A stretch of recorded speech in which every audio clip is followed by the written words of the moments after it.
Assalomu alaykum do'stlar. Demak, biz bugun qarash orqali pul ishlashni ko'rib chiqamiz. Demak, hindlarga o'xshab 3 marta qarash orqali emas, 1 marta qarash orqali pul ishlashni ko'rib chiqamiz.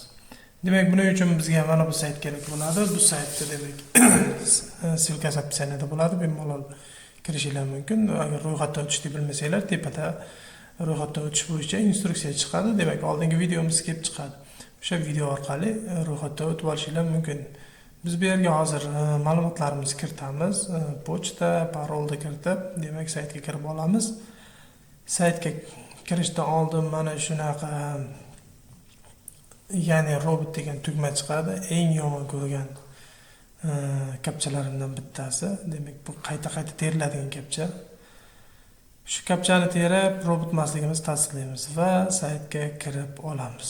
Lishniy kabinetga kirib olamiz. Kabinetga kirganda endi men referal bo'limiga kirdim. Demak, referal bo'limida ko'rishingiz mumkin. 10,000 so'm har bir chaqirgan referalimiz uchun bizga to'laydi. Demak, u chaqirgan referalimiz 3 ta etapdan o'tishi kerak. Ya'ni ma'lumotlarni to'ldiradi va 3 ta savolga javob berishligi kerak. Shunda referal hisoblanadi. Bo'lmasa referal hisoblanmaydi do'stlar. Demak, balansimizni ko'ramiz. Balansimiz 106,400 so'm ekan. Balansga kirib olamiz va bu yerda qayerdan ishlaganlarimiz, nima uchun ishlaganlarimiz bor. Mablag' chiqarishda bosib mablag' chiqarishga o'tamiz. Bu yerda minimal summa 90,000, eng yomon tomoni deydimi, boshqa deydimi? Demak, mobil operatorga chiqarishligimiz mumkin, faqat telefon raqamiga chiqarishligimiz mumkin. Karta, viza karta, boshqa kartalarga chiqarish mumkin emas.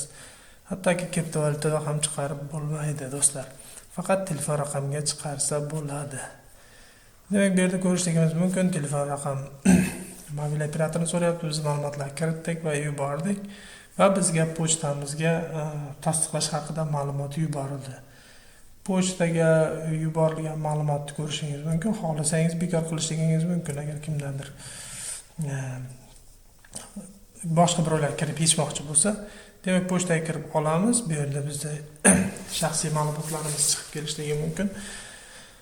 Va demak, bu pochta emas, bu pochtaga kirib olamiz. Ana ko'rishingiz mumkin. 21.51 da qarash mablag'lar chiqarib olish bo'yicha so'rovnoma kelgan. Demak, o'sha so'rovnomani ichiga kirib olamiz va biz tasdiqlashimiz kerak bo'ladi so'rovnomani. Demak, bu yerda nima qilyapti? Ma'lumotlar berib o'tyapti. Palonchi raqamli so'rovnoma kelib tushdi. Demak, mablag' chiqarib olish bo'yicha 14 kun ichida ko'rib chiqiladi, deyapti. Bu balkim ertaroq, balkim kechroq tushishligi mumkin. Odatda menda o'tgan safargisida 1 kun ichida kelib tushgandi. Bunda esa endi bilmayman, ko'ramiz. Mana bugun chiqarib olyapmiz. So'roq tasdiqlandi. Mana ko'rishingiz mumkin, 14 kun ichida ko'rib chiqamiz, deyapti. 14 ish kuni ichida ko'rib chiqadi, adashmasam bular. Va mana bizdan balansimizda hali turibdi. Qachonki ular yuborsa, balansdan pul kamayadi. Demak, oxirgi marta 95,000 chiqarganman. 2023-yil 3-oyda chiqargan ekanman. Shundan keyin ishlamay qo'yganman. Sayt endi hozirda to'lamoqda deb YouTube kanallaridan ma'lumotlar kelib tushmoqda. Demak, shu ma'lumotlar asosida hozir chiqarishga pul qo'ydik. Endi ko'ramiz, to'laydimi, to'lamaydimi. Demak, to'lovlar haqida ma'lumotni shu kanaldan olishingiz mumkin do'stlar. Hammaga omad, hammaga davomat.